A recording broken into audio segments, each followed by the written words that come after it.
everyone, welcome back. What a day. So Palantir released their earnings. In my opinion, earnings were amazing. And all of a sudden, I look at CNBC and stock is down 1%, 1.5%. And I was like, what happened? The earnings are great. But as soon as stock market opened, thank goodness, traders got in their senses and now the stock is trading up. The Palantir earnings that they announced for Q1 is amazing. I'm going to break it down and why I feel that this is the perfect time for investors, for retail investors like you and me to get into the company. See, I'm looking at some noise on YouTube where they're saying that, Palantir is not a $1 trillion company. It can never achieve $1 trillion. I agree. If you're looking for next Tesla, good luck, because there aren't many companies that are like next Tesla. But if you're looking for a company where you can double, triple your investment, then my friends, you're looking at the right company. Because I feel this company is at its infancy where there is so much more growth potential for this company. And that's why I'm so bullish on this company. So let's not waste any time. I have divided my research in two parts. Number one, I'm going to look over company financials and why I feel these financials are amazing. Number two, I'm going to look into more details about the company and why I feel that it's a perfect opportunity for retail investors like you and me to enter the company now to see maximum growth or double or triple our investments as we move forward for next few years. All right, so here's my screen. Now, this over here that you see are directly from the Palantir's website, and this is their highlight. So their revenue grew 49% year over year. This is amazing number, 49%. How many businesses are growing at this rate in current economic times? Not many. On top of that, US commercial revenue grew 72% year over year. You know what that means? That more and more companies are getting comfortable in signing up with Palantir. Because Palantir has three products, Foundry, Gotham, Apollo, they are all cross-sell. And if a company signs up with Palantir, they are not signing up for only one product. They may be signing up for one product right now, but the future of that same company buying all three products is very high.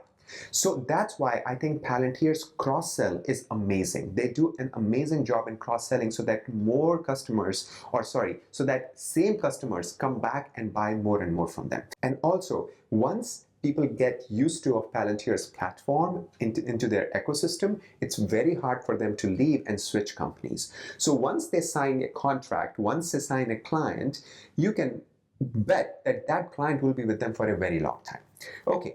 Another thing, US government revenue grew 83% year over year, just US government. And we know Palantir is signing international government, which is huge cash cows for companies. Because again, the initial investment is always high, but the rate of revenue, rate of return is also very high from the government clients. Great. Their cash flow from operations of 117 million, up 404 million year over year and represents 34% margin. This is all good stuff. Another one, adjusted free cash flow of 151 million, up 441 million year over year, representing 44% margin. As retail investors, we don't want to look at that. What we want to look at is what was their revenue and what was their net loss if the company is running in loss, which we know Palantir is running in loss right now because again, it's not there where we want it to be. That's why it's perfect time to get into the company. So I'm going to now bring up on my screen their financial summary and I'm going to point out two things, which is the net loss and why I feel this net loss is actually not that bad as it looks. Okay, so their net loss was $123 million, and in the previous year their net loss was $54 million, and that is why Wall Street is freaking out, saying that, oh my goodness, in 2020 to 2021 their net loss doubled. Almost. So everybody is talking about like if the company is growing so well, 49% revenue year over year, why is their net loss so up? Here's their explanation right here. So the reason why their net loss is so high is look at the sales and marketing number. They spent more than double on sales and marketing in 2021 than they did in 2020. Look at their research and development, more than double right here as compared to 2020.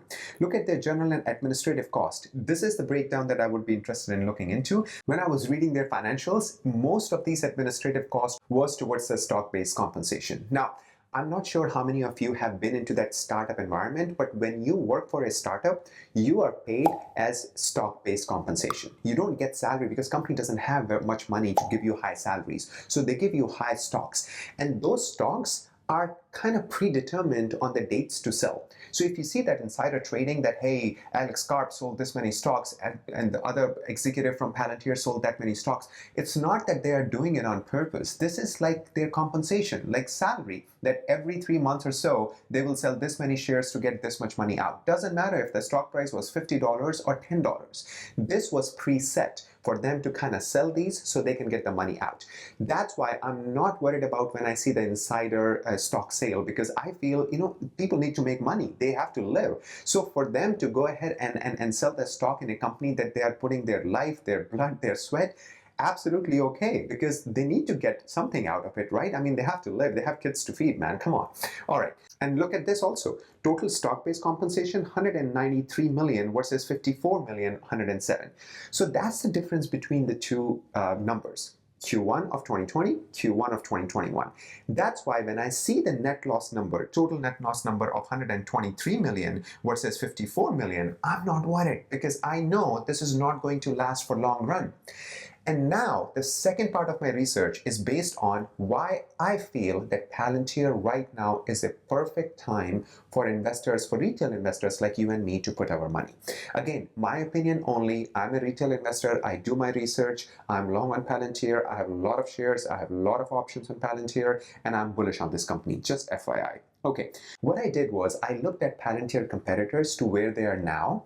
Also, how many institutions are holding the share? Because again, the health of a company can be measured by how many institutional investors are holding the shares. Because in my opinion, it doesn't matter how much research you and I do, the tools that these institutional investors or institutionals have, we small guys cannot afford those. So they have 20, 30 researchers, 20, 30 data analysts are working and making sure, is this company a good buy or not? So let's look at Palantir first. Right here, this is Palantir, okay? So Palantir right now has about 2,500 employees, 3% growth in 6 months and 4% growth in last 1 year, okay? Now let's look at Splunk. Splunk has about 7,500 employees, a lot larger company, right? But they were there like Palantir a couple years ago. They have 7% growth and they have 15% growth year over year. Let's look at Tyler Technologies. Tyler Technologies have 5,000 employees, 5% growth and 6% growth year over year.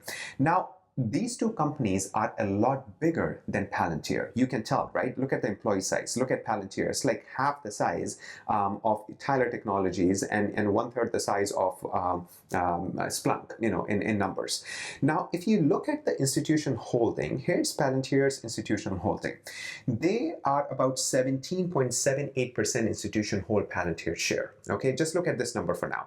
Now look at Splunk's institution holding, 91%. That's huge. Now look at Tyler's institution holding, 92%. So Tyler and Splunk, 92% of their stock is institution holding, which is wow. I mean, that's big belief on the companies that they're going to do phenomenal. But look at Palantir, only 17.78%. So institutions are not coming on board to buy this share or buy this stock.